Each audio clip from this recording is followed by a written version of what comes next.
이 결정은 주문에서 재판관 8인의 의견이 일치하였으나 일부 이유에서 의견이 나뉘었으므로 먼저 주문을 선고하고 주문 40억을 헌법재판소 재판관으로 임명하지 아니한 부작위는 헌법에 의하여 부여된 청구인의 헌법재판소 재판관 선출을 통한 헌법재판소 구성권을 침해한 것이다. 청구인의 나머지 심판 청구를 모두 각하한다. 피청구인 측에서 주장한 법리가 받아들이지 않아서 좀 아쉽습니다. 앞으로 이 문제는 논쟁의 대상이 될 수 있는 문제가 아닌가 그렇습니다. 마흔의 후보자를 임명할 자기 의무가 있는 거다 이렇게 판단하는 부분이 좀 아쉽다. 자, 이제 공은 다시 최상목 대통령 권한대행에게 넘어갔습니다. 최 권한대행 헌법재판소 판단 존중한다는 원칙적인 입장을 밝혔지만 임명 여부에 대해서는 오늘 어떤 설명도 내놓지 않았습니다. 마은혁 헌법재판관 후보자는 간단히 말씀드리면 진보 성향의 헌법재판관 후보자입니다.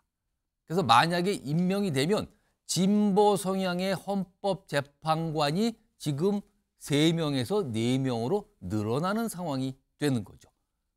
이런 배경을 깔고 여야가 그동안 첨예하게 대립했고요. 지금까지 임명이 안 된 상황인데 오늘 헌재의 결정이 나옵니다. 임명 안 한 거 국회 권한을 침해한 겁니다. 그 뜻은 임명하라는 걸로 좀 해석이 되는 거죠. 이런 가운데 오늘도 정치권의 입장은 갈렸습니다. 임명 여부를 놓고서입니다. 들어보시죠.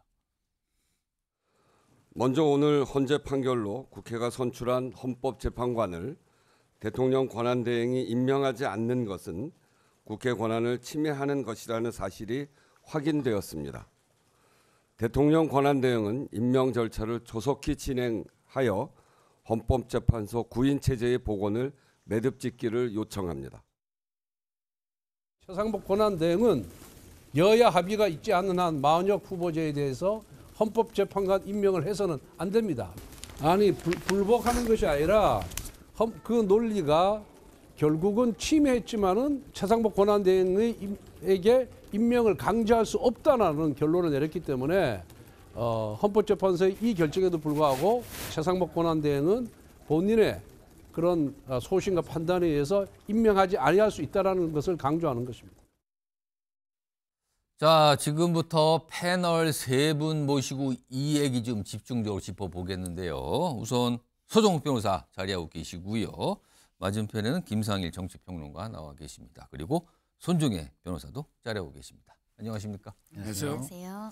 자, 우선 김상일 평론가. 네. 지금 민주당에서 나오는 얘기, 야당에서 나오는 얘기를 들어보면 마은혁 후보자를 당장 헌법재판관으로 임명해야 된다. 이 주장을 내놓고 있어요.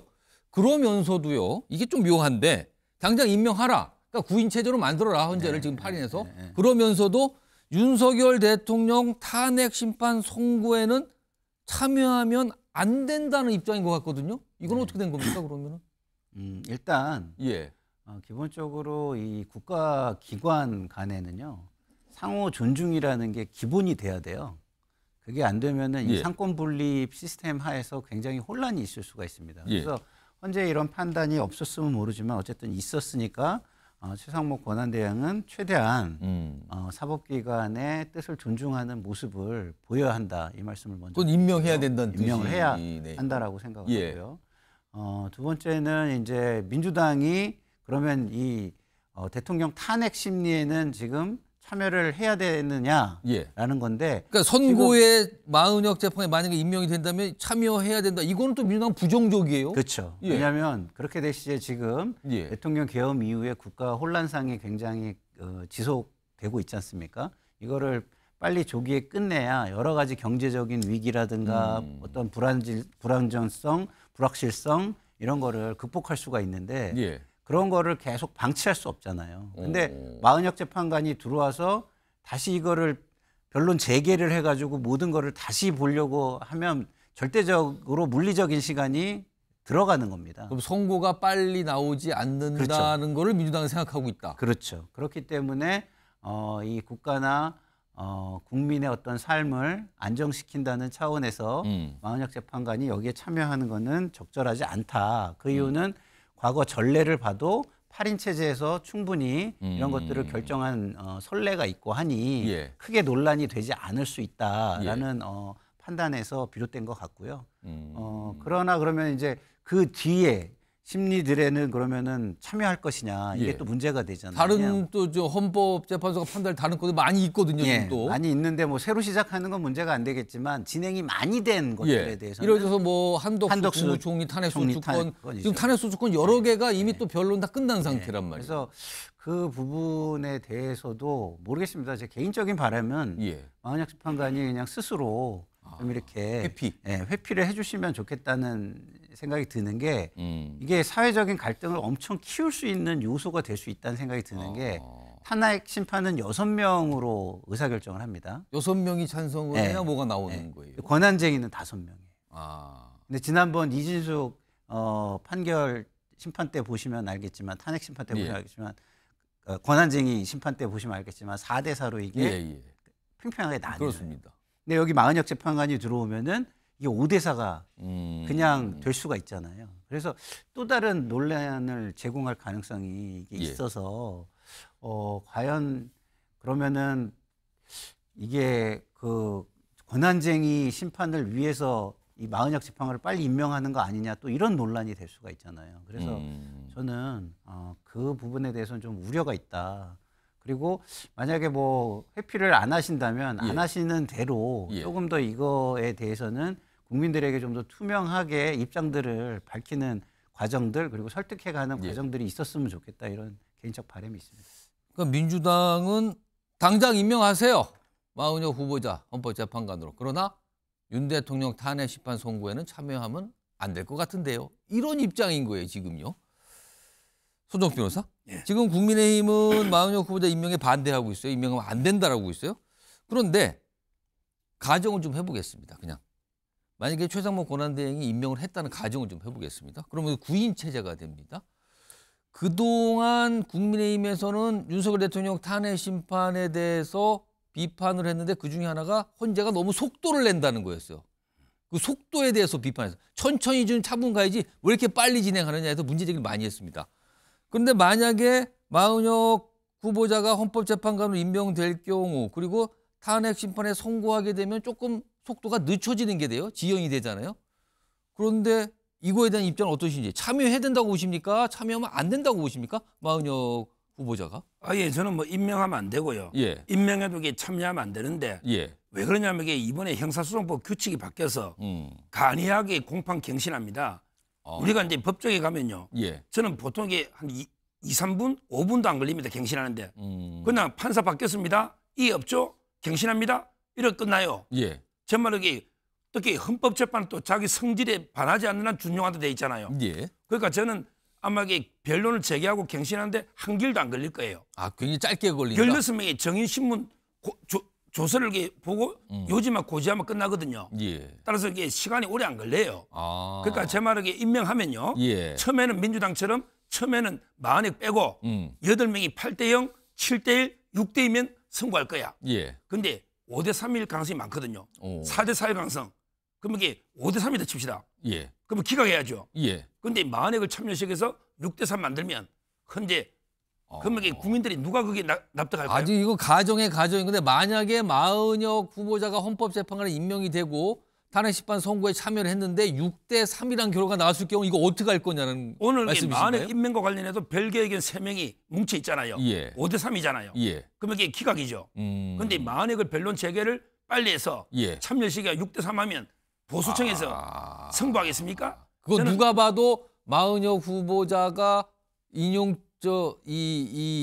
쪽으로 들어간 거니까 한 명이 추가된 거다. 이렇게 해서 크게 논란이 될 거라 그 말씀인가요? 그러면 지금은 이게 마은혁 후보자가 나는 절대 기존에 진행 변론 끝난 재판은 절대 참여 안 하겠다. 예. 대국민 선언을 하면 예. 그러면 이게 저도 찬성해요. 예. 그런데 그게 아니고 일단 임명됐다가 예. 나중에 5대3일 때 변론 재개해서 참여시키면 그때 가서 어떡할 겁니까?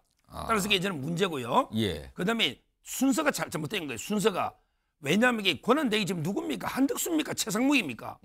이거 하루면 되잖아요. 200명이냐 151명이냐 예. 이거부터 한덕수부터 결정하고 예. 그다음에 한덕수가 탄핵이 됐다. 그러면 이게 최상목한 해야 되잖아요. 예. 순서가 바뀌어 있다. 아. 이 말씀 드리고요. 하나만 더 지적하면 뭐 헌재 결정을 존중해라 했잖아요. 예. 헌재 결정을 가장 무시한 게 국회입니다. 어. 위헌 법률 바꾸라는 거 17건 안 바꿨어요. 예. 헌법 불합치 낙태죄 아직 안 바꾸고 있어요. 16건. 우리 헌재에서 위헌이다, 헌법 불합치다, 입법 촉구 아무리 해도 국회에서 안 전부 게 바꾼다. 무시하고 있는 이게 국회입니다. 알겠습니다. 국회 상황까지 덧붙여주셨어요. 손중혜 변호사께 이걸 좀 물어봐야겠어요. 오늘도 그렇고 어제도 그렇고 계속 정치권에서 이 얘기 많이 하는데 구인 체제, 그러니까 마은혁 헌법재판관이 만약에 임명이 돼서 구인 체제, 지금 8명에서 9명 체제로 바뀌었을 경우 변론이 재개가 될 수 있어. 그 가능성이 열렸고 그리고 탄핵심판 선고에도 참여할 수 있고 지금 손정욱 변호사는 이 탄핵심판 선고에 참여하더라도 그 뭐 갱신 절차 이런 게 오래 안 걸린다는데 지금 일각에서는 탄핵심판 선고가 굉장히 늦춰질 수 있다는 얘기 나오거든요. 이 가능성은 어떻게 봐야 됩니까? 가능성이 있습니다. 왜냐하면 변론을 갱신하고 관련된 절차와 관련해서 대통령 측에서 이의를 제기를 하고 증거조사 방식에 대해서 이의를 제기한다고 한다면 적어도 변론 재개를 목적으로 변론 기일이 다시 지정돼야 되는 문제가 있는 것이고요. 그 지정된 기일에 증거조사가 완료되지 않는다고 한다면 또 차의 기일을 지정할 가능성이 있는 것이고요. 예. 그렇게라도 이제 증거조사 끝나서 변론갱신 끝나서 이제 최후 또 변론기일 진행하고 선고기일을 잡는다고 하더라도 대통령 측 지지자 측에서는 그래도 증인신문 과정에서 관여하지 않았던 재판관이 뒤늦게 참여해서 판결문 선고에 예를 들면 지지자 측이 원하는 결정이 아닌 탄핵 인용 결정을 내렸을 때 그 정당성에 대해서도 이의 제기하는 문제가 야기될 가능성이 있거든요. 예. 그러니까 임명된다고 하더라도 변론에 직접 참여해서 선고에 관여할 것이냐 아니면 선고에 관여하지 않을 것은 또 다른 또 쟁점을 낳을 여지가 있기 때문에 지금 공방이 진행되고 있는 상황이고요. 적어도 1회 변론기일은 진행되거나 2회 변론기일은 진행돼야 되니까 1, 2주 이상은 더 소요될 가능성이 있다라고 보입니다. 지금 현재 상태에서 변수가 없다면 3월 중순 중에는 탄핵심판 선고가 나온다 이렇게 예상이 되는 상황이거든요. 근데 일단 변수 하나가 마은혁 헌법재판관 후보자 임명권이라는 게 하나가 등장을 했고요. 여기에 더해서요. 손정혜 변호사.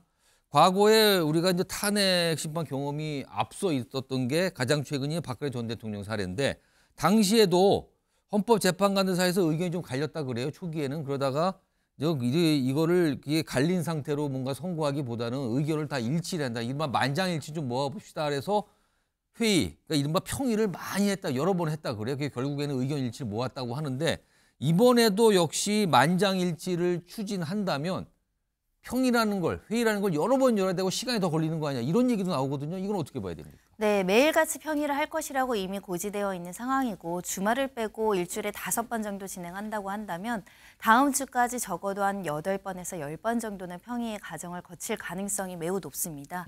특히 이 사건 같은 경우는 5개의 쟁점을 가지고 이제 그 관련해서 각자의 의견을 나누는데 이 증거조사와 관련해서 뭐 증거 능력, 증명력, 대통령 측에서 굉장히 다양한 소재들을 가지고 이제 다투거나 사실관계를 인정하지 않은 측면이 있기 때문에 관련 사실을 인정할지 말지 이 증거를 믿을지 말지와 관련해서 재판관들의 의견들이 조금 나뉠 가능성은 존재합니다.